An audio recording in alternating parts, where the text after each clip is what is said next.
What's up, guys? I'm Christian Whitlow from Fed by Fire, and tonight I want to talk about something I think everybody needs to, be informed about. People think it takes years to lose everything, but that's not what I've seen. Sometimes your whole life can change in a matter of months, weeks, or even days. I've watched it happen over and over again. I've seen single moms who never touched a drug in their life. Then, I'd run into them a year later and honestly didn't even recognize them. The stress, the trauma, it changed everything. I've seen people go from owning businesses to sleeping in their cars. I've seen people with good jobs, families that love them, and bright futures lose it all faster than they ever imagined. The scary part is, most of them never believed it either. They never believed it could happen to them. Neither did I. And nobody wakes up one morning and decides, they're going to lose everything they care about. It starts usually with one bad decision, one compromise, one excuse, and before you know it, your entire life has gone a completely different direction that, you never thought was possible. And that's what I want to talk about today because, I've lived the shit.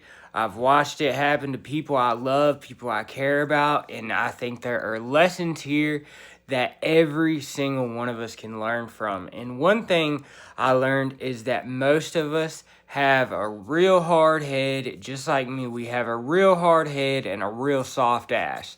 And we don't listen to people when they're trying to warn us. My dad, he tried to warn me till he was blue in the face. We think that this shit will never happen to us, that we got this shit, that we're in control. So, life ends up teaching us the hard way. That's me anyway. And looking back, I wish I would have listened so much sooner. And, I try to imagine, what my life would be like. But I'm happy with the one I got now. And if you're watching this today, remember that every single minute you're breathing, is a gift. None of us are promised tomorrow.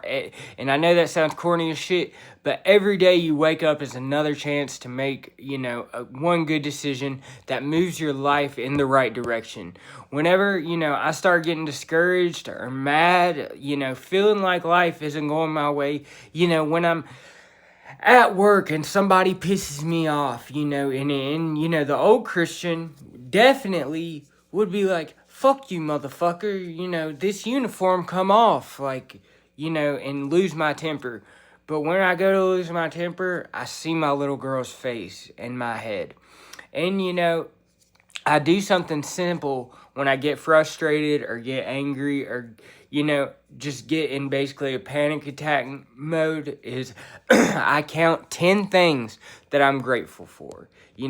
Usually it's my family, a roof over my head, food in my stomach, a job, my recovery, or just the fact, I woke up this morning.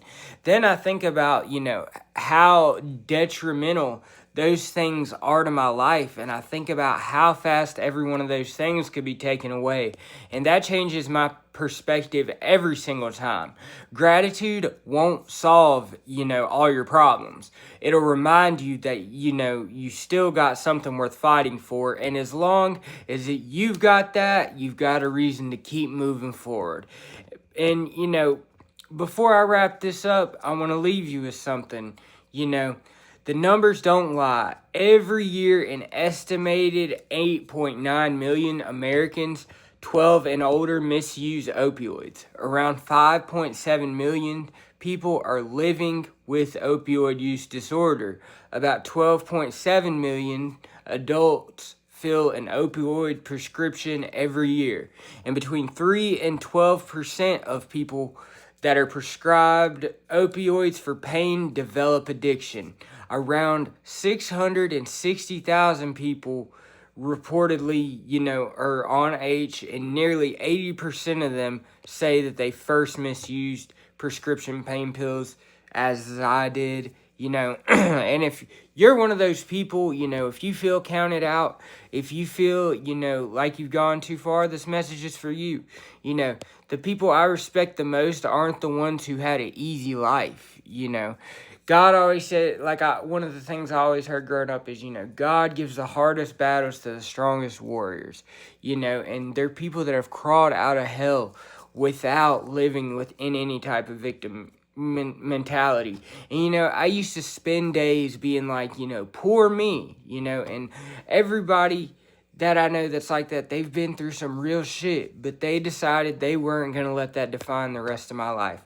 My cousin told me this years ago, and it stuck with me ever since. He's in rehab now. He's about to graduate. Shout out to him. But it always stuck with me. You know, the world doesn't stop just because you feel like shit. At first, you know, that sounded harsh, but the older I get, the more I realize it's true. And life keeps moving, whether you're ready or not. Eventually, you've got a choice, you know. You can keep asking, why does this crazy shit keep happening to me? Why do I keep getting this unlucky? Why do these bad things keep happening? Or you can start saying, everything I went through made me who I am. You know, I've had some incredible memories. I've made plenty of mistakes. I've got regrets just like anybody else, and I can't change any of it. What I can do is decide who I'm going to be today. And I'll tell you something, you know, I never thought I'd say, that I've loved this version of myself. I've loved, you know, the man I've became. I'm in the best shape of my life, mentally and physically, and, you know, I wake up with a purpose. And my whole life, you know, used to revolve around keeping everybody happy. I had to make sure people had a place to stay, something to smoke, something to shoot, a bump, a line, money in their pocket. If you're, you know, you name it. And, you know, for women, as sad as it is, you know, sometimes all people care about is your body, you know, and that's a miserable way to live. Today, my circle is so small. It's like a dot. The only people I worry about, you know, keeping happy and making proud are my daughter, my wife, my mother-in-law, and my son, and that's enough for me. I used to be King Crash Out, like the king of crashing out. Anybody who knew me will tell you that. If somebody like me can rebuild a life worth living, then don't tell yourself that you can't. You can. It's not going to happen overnight. It's going to take a lot of work, a lot of accountability, and consistency, but it can be done.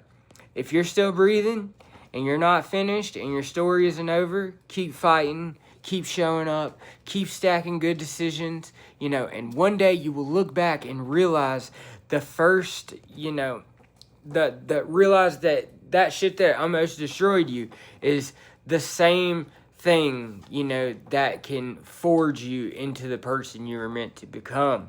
And that's what Fed by Fire is all about. I enjoyed making this video with you guys. Appreciate you being here. Like and subscribe.